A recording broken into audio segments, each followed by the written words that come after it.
ನನಗಂತೂ ಟೈಮ್ ಸಿಗೋದೇ ಇನ್ನು ಶನಿವಾರ ಬಂದಾಗ. ಯಾಕೆ ಅಂತ ಅಂದರೆ ಶನಿವಾರ ಭಾನುವಾರ ನನಗೆ ಯಾವಾಗ್ಲೂ ವೀಕ್ ಆಫ್ ಇರುತ್ತೆ. ಅದರಲ್ಲಂತೂ ನಮ್ಮ ಮಕ್ಕಳಿಗೆ ಟೈಮ್ ಸಿಕ್ಕಿರೋದು ಇವತ್ತೇ ಫಸ್ಟು. ಶನಿವಾರ ಇದ್ರೂ ಕೂಡ ನಾನು ಬೆಳಿಗ್ಗೆ ಎದ್ದು ತಿಂಡಿ ಮಾಡಿ ಅವ್ರಿಗೆ ಕಳಿಸ್ಲೇಬೇಕು. ನಾನು ನಮ್ಮ ಮಕ್ಕಳು ಹೇಗಿದ್ರೂ ಒಂದು ಡೇ ಅಟ್ಲೀಸ್ಟ್ ಸ್ಯಾಟರ್ಡೇ ರಿಲ್ಯಾಕ್ಸ್ ಆಗ್ತೀವಿ ಅಂದರೂ ನಮ್ಮನೆಯವ್ರಿಗಂತೂ ಸ್ಯಾಟರ್ಡೇನೂ ಕೂಡ ಫುಲ್ ಟೈಮ್ ಇರುತ್ತೆ. ಅವರಿಗಂತೂ ತಿಂಡಿ ಮಾಡಲೇಬೇಕಿತ್ತು. ಸೊ ಅವ್ರಿಗೆ ಸ್ವಲ್ಪ ದೋಸೆ ಮಾಡಿಕೊಟ್ಬಿಟ್ಟು ಮಕ್ಕಳಿಗೆ ಅಂತ ಅಂದ್ಬಿಟ್ಟು ನಾನು ಬಿಸಿ ಬಿಸಿ ಉದ್ನಿಟ್ಟು ಮಾಡಿದ್ದೆ. ಇದು ಎಷ್ಟು ಚೆನ್ನಾಗಿರುತ್ತೆ ಅಂದರೆ ನನಗೆ ನಾನು ಚಿಕ್ಕವಳಿದ್ದಾಗ ತಿಂತಾ ಇದ್ದಿದ್ದು ನನಗೆ ನೆನಪಾಯಿತು. ಇವತ್ತು ಮಕ್ಕಳು ಏನಕ್ಕೆ ಸ್ಕೂಲಿಗೆ ಹೋಗಿಲ್ಲ ಅಂದರೆ ನೀವೆಲ್ಲ ನೋಡ್ತಿರೋ ಹಾಗೇ ಸ್ಕೂಲ್ ಡೇ ಫಂಕ್ಷನ್ ಇತ್ತು ಅವರಿಗೆಲ್ಲ ಟೈಮ್ ಲೈನ್ ಬಂದು ಮಧ್ಯಾಹ್ನ ಬರೋದಕ್ಕೆ ಹೇಳಿದರು. ಅಂದರೆ ಲಂಚ್ ಟೈಮಿಗೆ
ಸ್ವಲ್ಪ ತಡವಾಗೇ ಪ್ರೋಗ್ರಾಮ್ ಸ್ಟಾರ್ಟ್ ಆಯಿತು. ಆದರೆ ಎಲ್ಲ ಕಾರ್ಯಕ್ರಮಗಳು ಅದ್ಭುತವಾಗಿ ಮೂಡಿಬಂತು. ಮಕ್ಕಳು ಡ್ಯಾನ್ಸ್ ಇರ್ಬೋದು, ವೆಲ್ಕಮ್ ಡ್ಯಾನ್ಸ್ ಇರ್ಬೋದು, ತುಂಬಾ ಚೆನ್ನಾಗಿತ್ತು. ನನಗಂತೂ ಇವ್ರ ಕಾನ್ಸೆಪ್ಟ್ ಸಖತ್ತಾಗಿ ಇಷ್ಟ ಆಯಿತು. ಜೊತೆಗೆ ಮುಖ್ಯ ಅತಿಥಿಗಳಾಗಿ ಅಂದರೆ ಒಂಥರ ತುಂಬ ಅಂದರೆ ಇನ್ಸ್ಪಿರೇಷನ್ ನಮಗೆ. ನನ್ನ ಚೈಲ್ಡ್ಹುಡ್ ಡೇಸಲ್ಲೂ ಕೂಡ ನಾನು ಅವ್ರನ್ನ ಲೋಕಾಯುಕ್ತರಾಗಿ ಎಷ್ಟೊಂದು ಅವ್ರದ್ದನ್ನು ಪೇಪರಲ್ಲಿ ಓದ್ತಿದ್ವಿ. ಆಗೆಲ್ಲ ಸೋಷಲ್ ಮೀಡಿಯಾ ಇಂಪ್ಯಾಕ್ಟ್ ಕಡಿಮೆ ನಮಗೆ. ಅಂದರೆ ಪೇಪರ್ ನ್ಯೂಸಲ್ಲಿ ಹೆಡ್ಲೈನ್ಸ್ನ ಓದಿಸ್ತಿದ್ರು ನಮ್ಮ ಸ್ಕೂಲಲ್ಲಿ ನಿಂತ್ಕೊಂಡು.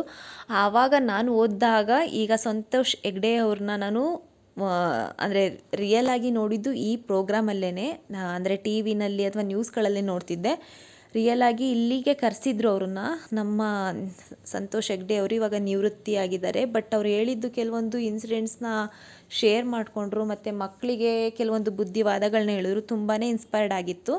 ಹಾಗೆ ಇಲ್ಲಿಗೆ ಬಂದು ಒಬ್ಬರು ಸ್ವಾಮಿ ಮಠದ ಶ್ರೀಗಳನ್ನ ಕರೆಸಿದ್ರು. ಅವರು ಅಷ್ಟೇ ಮಕ್ಕಳಿಗೆ ಅಂದರೆ ಎಜುಕೇಷನ್ ಯಾಕೆ ಇಷ್ಟು ಇಂಪಾರ್ಟೆಂಟ್, ಹಾಗೆ ನಾವು ಎಜುಕೇಷನ್ನ ಬರೀ ಮಾರ್ಕ್ಸ್ ವೈಸ್ ನೋಡದೆ ಅವರಲ್ಲಿರೋಂಥ ಕರಿಕ್ಯುಲಮ್ ಆ್ಯಕ್ಟಿವಿಟೀಸ್ ಇರ್ಬೋದು, ಒಂದು ಸಂಸ್ಕಾರಯುತ ಒಂದು ಪ್ರಜೆನ ದೇಶಕ್ಕೆ ಹೇಗೆ ಕೊಡಬೇಕು, ತಂದೆ ತಾಯಿ ಮಕ್ಕಳಿಗೆ ಅಂತ ಟೈಮ್ನ ಹೇಗೆ ಮೀಸಲಾಗಿಡಬೇಕು, ಅವ್ರ ಜೊತೆ ನಾವು ಹೇಗೆ ಬಿಹೇವ್ ಮಾಡಬೇಕು, ಮತ್ತು ಈಗಿನ ಕಾಲದಲ್ಲಿ ಮಕ್ಕಳುಗಳು ಯಾಕೆ ಈ ಥರ ಆಗ್ತಿದ್ದಾರೆ, ನಾವು ಅದರಲ್ಲಿ ಬರೀ ಮಕ್ಕಳದೇ ತಪ್ಪಿರಲ್ಲ, ತಂದೆ ತಾಯಿಗಳದ್ದು ಕೂಡ ತಪ್ಪಿರುತ್ತೆ.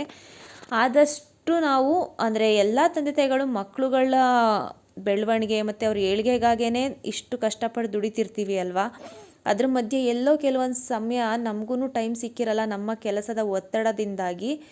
ಅವ್ರುಗಳಿಗೆ ಸ್ವಲ್ಪ ನಮ್ಮ ಸಮಯನ ಬಿಟ್ಟು ಅವಕಾಶ ಮಾಡಿಕೊಟ್ಟು ಅವ್ರುಗಳ ಜೊತೆ ಅವ್ರು ಏನು ಮಾಡ್ತಿದ್ದಾರೆ, ಏನು ಓದ್ತಿದ್ದಾರೆ, ಯಾರು ಸಹವಾಸದಲ್ಲಿದ್ದಾರೆ ಅನ್ನೋದನ್ನು ಸ್ವಲ್ಪ ಗಮನ ಹರಿಸಿದ್ರೆ ಅವ್ರ ಭವಿಷ್ಯ ಇನ್ನೂ ಉಜ್ವಲವಾಗೋಗುತ್ತೆ. ಮತ್ತು ನಮ್ಮ ದೇಶಕ್ಕೆ ಒಂದು ಒಳ್ಳೆ ಪ್ರಜೆನ ನಾವು ಕೊಟ್ಟಂಥ ಸಾರ್ಥಕತೆಯೂ ಕೂಡ ನಮಗಿರುತ್ತೆ. ನಮ್ಮ ಮನೇಲಿ ಒಳ್ಳೆ ಮಕ್ಕಳಾಗಿ ದೇಶಕ್ಕೆ ಒಳ್ಳೆ ಪ್ರಜೆ ಆದರೆ ಎಷ್ಟು ಖುಷಿ ಅಲ್ವಾ. ತಂದೆ ತಾಯಿಗೆ ಇನ್ನೇನು ಎಕ್ಸ್ಪೆಕ್ಟೇಷನ್ಸ್ ಹೇಳಿ. ಒಂದು ಮಗು ನಮ್ಮ ಜೊತೆ ಒಂದು ಬೆಳೆದಿರೋಂಥ ಮಗು 4 ಜನರ ಬಾಯಲ್ಲಿ ಒಂದು ಒಳ್ಳೆ ಹೆಸರು ತೊಗೊತಾ ಇದೆ ಅಥವಾ ಒಂದೊಳ್ಳೆ ಮಾತು ತೊಗೊತಿದೆ ಅಂದರೆ ಅದಕ್ಕಿಂತ ಉತ್ತಮವಾದದ್ದು ನನ್ನ ಪ್ರಕಾರ ಇಲ್ಲ. ಅಂದರೆ ಮಾಡೋ ಕೆಲಸನ ಅದ್ಭುತವಾಗಿ ಮಾಡೋಂಥ ಮಗುಗೆ ನಾವು ಯಾವ ಥರ ಸಂಸ್ಕಾರನ ಬೆಳೆಯೋದ್ರಲ್ಲೇ ಕೊಡಬೇಕು ಅನ್ನೋದೊಂದಿತ್ತು. ನನಗೆ ಕೆಲವೊಂದು ಪಾಯಿಂಟ್ಸು ನನ್ನಲ್ಲಿರೋ ತಪ್ಪುಗಳು ಕೂಡ ನನಗೆ ಅರ್ಥ ಆಯಿತು. ಯಾಕೆಂದರೆ ನನ್ನ ಕೆಲಸದ ಪ್ರೆಷರಲ್ಲಿ ಎಷ್ಟೊಂದು ಸಲ ಮಕ್ಳ ಕಡೆ ಕಾನ್ಸಂಟ್ರೇಟೇ ಮಾಡೋಕ್ಕಾಗ್ತಿರ್ಲಿಲ್ಲ. ಬೆಳಗ್ಗೆ ಏಳಬೇಕು, ಮತ್ತೆ ಅದೇ ಅಡುಗೆ ತಿಂಡಿ, ಮಕ್ಕಳನ್ನ ಕಳಿಸಿ ಸ್ಕೂಲಿಗೆ ಮತ್ತೆ ಬರಬೇಕು, ಆಫೀಸ್ ಮುಗಿಸ್ಕೊಂಡು ಬರೋಷ್ಟರಲ್ಲೇ ಲೇಟ್ ಆಗಿಬಿಟ್ಟಿರ್ತಾರೆ ಟ್ರಾಫಿಕಲ್ಲಿ. ಅದೇ ಅಡುಗೆ ಸೇಮ್ ರುಟೀನ್ ಮಕ್ಳಿಗೆ ನಿಜವಾಗ್ಲೂ ಟೈಮ್ ಕೊಡೋದಕ್ಕೆ ಆಗ್ತಿರ್ಲಿಲ್ಲ. ಆದ್ರೂ ಸಮಯ ಮಾಡಿಕೊಂಡು ನಾನು ನಮ್ಮ ಮನೆಯವರು ಅಟ್ಲೀಸ್ಟ್ ಈ ವಯಸ್ಸಲ್ಲಿ ಮಕ್ಳಿಗೆ ಗಮನ ಕೊಡಲಿಲ್ಲ ಅಂತಂದರೆ ಹೇಗೆ ಅಲ್ವಾ? ಅದಕ್ಕೋಸ್ಕರ ಕೆಲವೊಂದು ಸಮಯನ ನಾವು ಮಕ್ಕಳಿಗೆ ಅಂತಲೇ ಎತ್ತಿಡಬೇಕಾಗಿರುತ್ತೆ. ಎತ್ತಿಡೋಣ ಅಂತ ಇಬ್ಬರು ಕೂತ್ಕೊಂಡು ನಿರ್ಧಾರ ಮಾಡಿದ್ವಿ. ಯಾಕೆಂದರೆ ಇಬ್ಬರೂ ಸ್ವಲ್ಪ ಸ್ವಲ್ಪ ಕೆಲಸಗಳನ್ನ ಶೇರ್ ಮಾಡ್ಕೊಂಡು ಮಾಡೋದ್ರಿಂದ ಹಿಂದಿನ ಕಾಲದಲ್ಲೆಲ್ಲ ಹೇಗೆ ಅಂತ ಅಂದರೆ ಸ್ವಲ್ಪ ಹೆಣ್ಮಕ್ಳು ಅಂದರೆ ಗಂಡು ಮಕ್ಕಳು ಅಂದರೆ ಹೊರ್ಗಡೆಗೆ ಹೋಗಿ ದುಡ್ಕೊಂಡು ಬರ್ತಾರೆ, ನಾವು ಹೆಣ್ಮಕ್ಳು ಮನೆ ಕೆಲಸ ಮತ್ತೊಂದು ಇತ್ಯಾದಿಗಳನ್ನ ನೋಡ್ಕೊಂಡಿರಬೇಕು ಅನ್ನೋದು ಸೀಮಿತವಾಗಿತ್ತು. ಆದರೆ ಈಗಾಗಲ್ಲ, ಇಬ್ಬರು ದುಡಿತಿರ್ತಾರೆ, ಇಬ್ರಿಗೂ ರೆಸ್ಪಾನ್ಸಿಬಿಲಿಟೀಸ್ ಇರುತ್ತೆ. ಯಾಕೆ ಅಂದರೆ ಈಗ ಅಷ್ಟೇ ನಮ್ಮ ಆರ್ಥಿಕತೆ ಅಂದರೆ ಕ್ಷಣ ಕ್ಷಣಕ್ಕೂ ಬದಲಾಗ್ತಿರುತ್ತೆ. ಈಗ ಏನೇ ಹೋಗಿ ಒಂದು ಹೊರ್ಗಡೆಗೆ ಒಂದು ಹೆಜ್ಜೆ ಇಡ್ತೀವಿ ಅಂದರೂ ಕೂಡ ನಮ್ಮ ಜೇಬಲ್ಲಿ ಒಂದು 500 ರೂಪಾಯಿ ಇರಬೇಕು.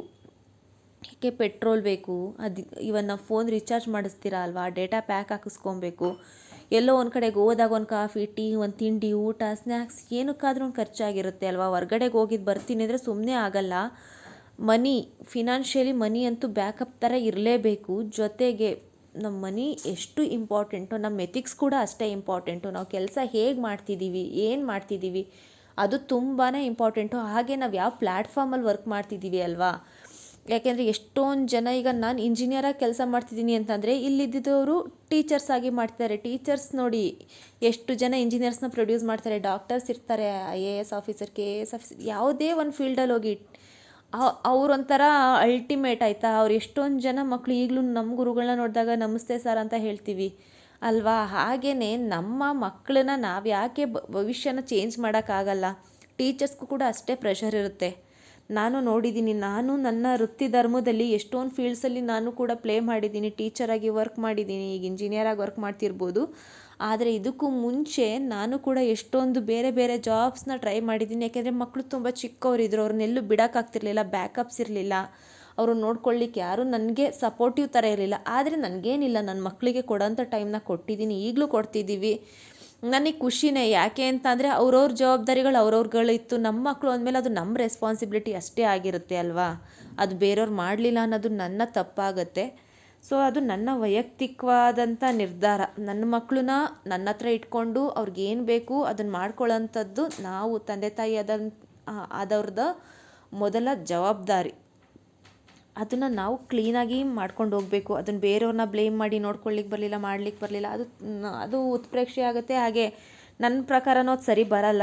ಯಾಕೆಂದರೆ ಮುಂಚೆ ನನಗೂ ಆ ಥರ ಫೀಲ್ ಆಗ್ತಿ, ಈ ಥರ ಇದ್ದರೆ ನೋಡ್ಬೋದು ಮಾಡ್ಬೋದು ಅಂತ. ಅವ್ರವ್ರ ಜೀವನದಲ್ಲಿ ಅವ್ರ ಮಕ್ಳನ್ನ ಸಾಕು ಕಳಿಸಿದ್ದಾರೆ. ಇವಾಗ ನನ್ನ ಮಕ್ಳನ್ನ ನಾನೇ ನೋಡಬೇಕು ಮಾಡಬೇಕು. ಇವತ್ತಿನ ಕಾರ್ಯಕ್ರಮ ಅಂತೂ ಒಂಥರ ಮಾರಲ್ ಆಗಿ ಎಥಿಕ್ಸ್ ಆಗಿ ತುಂಬ ಚೆನ್ನಾಗಿತ್ತು. ಎಲ್ಲ ಫೀಲ್ಡ್ಸಲ್ಲೂ ಇತ್ತು.